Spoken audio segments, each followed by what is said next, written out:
और वेक्टर से रिलेटेड एक और रिजल्ट देखते हैं, लाग्रांजेस आइडेंटिटी। ये आइडेंटिटी जो है वो हम नॉर्मली, है ना, इस तरह का एक्सप्रेशन जो है इसकी वैल्यू निकालने के लिए यूज़ करते हैं।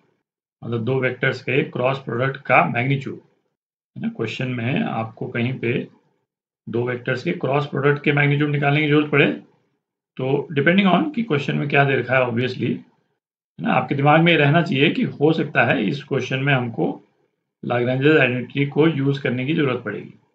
ठीक। और ऑब्वियसली इस तरह के क्वेश्चंस में आपको वेक्टर ए और बी तो नहीं दे रखा होगा, नहीं तो ये तो आप वैसे ही कैलकुलेट कर लेंगे।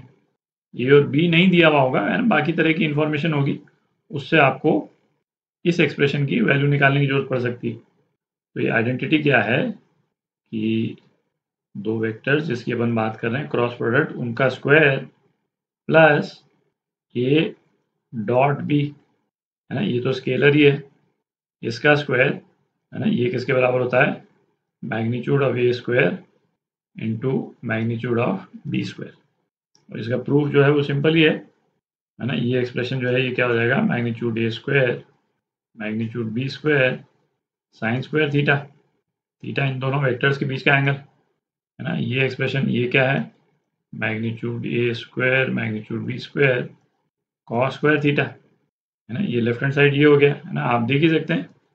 हम कॉमन ले लें यदि मैग्नीट्यूड ए स्क्वायर मैग्नीट्यूड बी स्क्वायर को, तो अपने पास में क्या आ जाएगा, sine square theta plus cos square theta, जो कि 1 के बराबर है। तो ये राइट हैंड साइड के बराबर हो गया।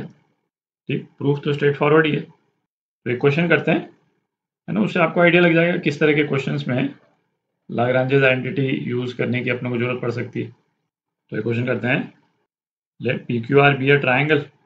बना ही लेते हैं इसको ट्राइंगल को, कोई भी जनरल ट्राइंगल है, पी क्यू, यहाँ पे आर मार्क कर देते हैं, आर, है ना, कुछ इस टाइप का ट्राइंगल है। अच्छा, वेक्टर ए क्या है, क्यू आर, तो ये तो वेक्टर ए है। वेक्टर बी क्या है, आर पी, है ना, इसका डायरेक्शन ये है। और वेक्टर सी क्या है, पी क्यू, इसका डायरेक्शन ये है। ये वेक्टर सी डायरेक्शन मार्क करने से हमको फायदा क्या हुआ, ये तो क्लियर ही हो गया कि ए प्लस बी प्लस सी ये क्या है, 0 के बराबर। वेक्टर्स का डायरेक्शन जो है ना, सर्कुलर ही है। ठीक, इस वाले क्वेश्चन में एक्चुअली वेक्टर्स को ट्राइंगल का साइड बताने का बेसिक पर्पज ही ये है कि एक ये रिलेशन आपको मिल जाए, फिर आप इसको यूज करेंगे। अच्छा, और क्या दे रखा है, मैग्नीट्यूड ऑफ वेक्टर ए ये 12, मैग्नीट्यूड ऑफ वेक्टर बी ये 4√3, और क्या दे रखा है, बी डॉट सी ये 24 दे रखा है।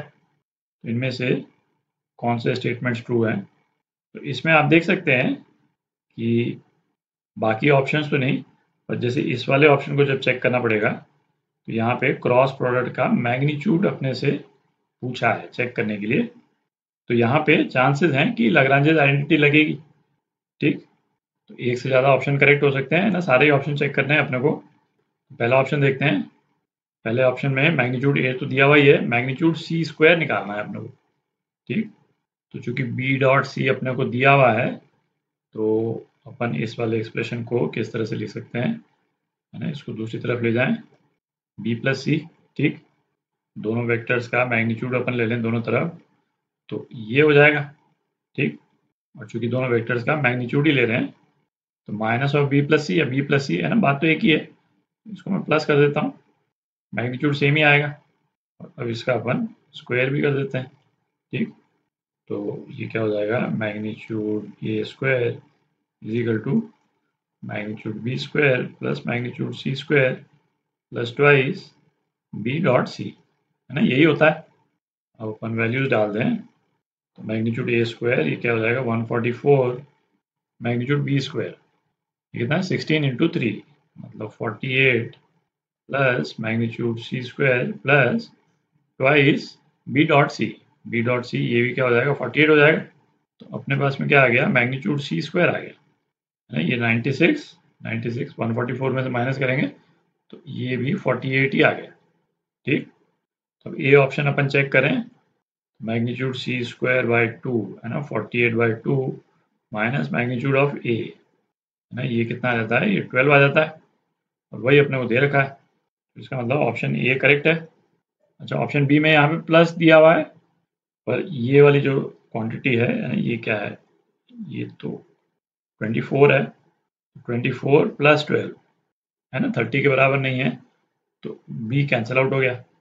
जब ऑप्शन सी निकालने के पहले ऑप्शन डी निकाल लेते हैं, है ना, ए डॉट बी, ये ज़्यादा इजी है रिलेटिवली। थोड़ी जगह बनाते हैं, ट्राइंगल भी हटा दिया अपन ने, है ना, मेन रिलेशन यही अपने को निकालना था उसमें से, तो वो अपन निकाल ही चुके हैं, है ना, ट्राइंगल की जरूरत नहीं है अपने को।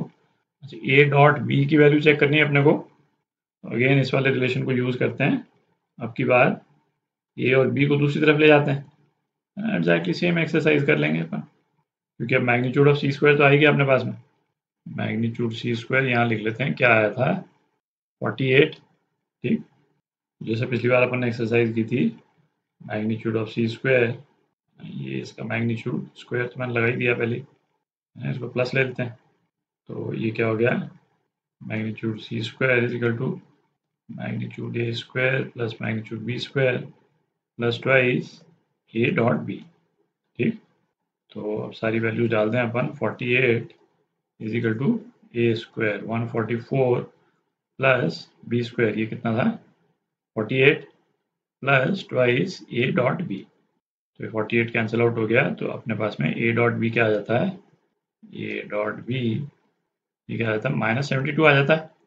ए और बी के बीच में जो एंगल है ना, ऑब्ट्यूस एंगल है, तो डी पार्ट ये भी करेक्ट है।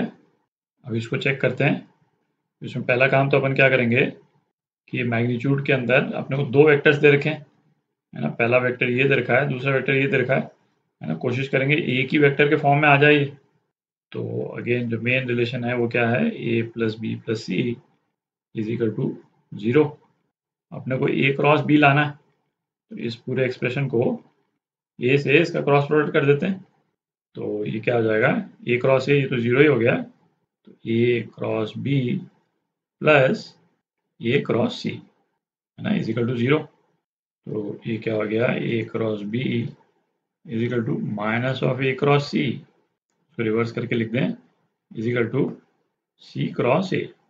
ठीक, तो a cross b c cross a के बराबर आ गया, है ना। थोड़ी जगह कर लेते हैं, इसको नोट करके रख लेंगे अपन, a dot b is equal to -72। ठीक, थोड़ी जगह बना लेते हैं, तो उसमें सी क्रॉस ए जो है वो ए क्रॉस बी के बराबर ही आ गया, तो इसमें लेफ्ट हैंड साइड जो है वो क्या है, लेफ्ट हैंड साइड है ना, ए क्रॉस बी प्लस दूसरा ये भी ए क्रॉस बी है, तो बेसिकली है ना ट्वाइस ए क्रॉस बी। ए क्रॉस बी का मैग्नीट्यूड अपने को मालूम चल जाए तो इसकी वैल्यू निकाल लेंगे अपन। तो अब अपन है ना लैग्रेंजेस आइडेंटिटी लगा लेते हैं, है ना। अभी अपन ने क्या देखा था, ए क्रॉस बी का स्क्वायर, और इसलिए अपन लगा पा रहे हैं क्योंकि ए डॉट बी है अपने पास में, ठीक, प्लस ए डॉट बी इसका स्क्वायर, और ये किसके बराबर होता है, मैग्नीट्यूड ए square into magnitude B square, तो magnitude of A cross b का स्क्वायर ना, ये क्या हो गया है ना 144, ये लिख रहे हैं अपन, इंटू बी स्क्वायर क्या है 48 माइनस ए डॉट बी ये क्या है 72, तो 72 इंटू 72। ठीक, 72 आप कॉमन ले लें तो क्या आ जाएगा 96 माइनस 72, तो ये क्या आ गया 72 इंटू 24, 72 इटसेल्फ जो है 24 इंटू 3 है, तो ए क्रॉस बी के मैग्नीट्यूड की वैल्यू जो है वो क्या हो गई, अंडर रूट ले लिया अपन ने, तो 24 अंडर रूट 3। ठीक, तो ये वैल्यू आ गई अपने पास में, और अपने को क्या निकालना है, twice of A cross B, इसकी वैल्यू निकालनी है अपने को। 2 से अपन मल्टीप्लाई कर दें, तो इसको भी 2 से मल्टीप्लाई कर देंगे तो क्या आ जाएगा 48 अंडर रूट 3, और वही दिया हुआ अपने को राइट हैंड साइड में 48 अंडर रूट 3, तो सी ये भी करेक्ट है, तो 3 ऑप्शंस करेक्ट हैं इसके, है ना, ए सी और डी।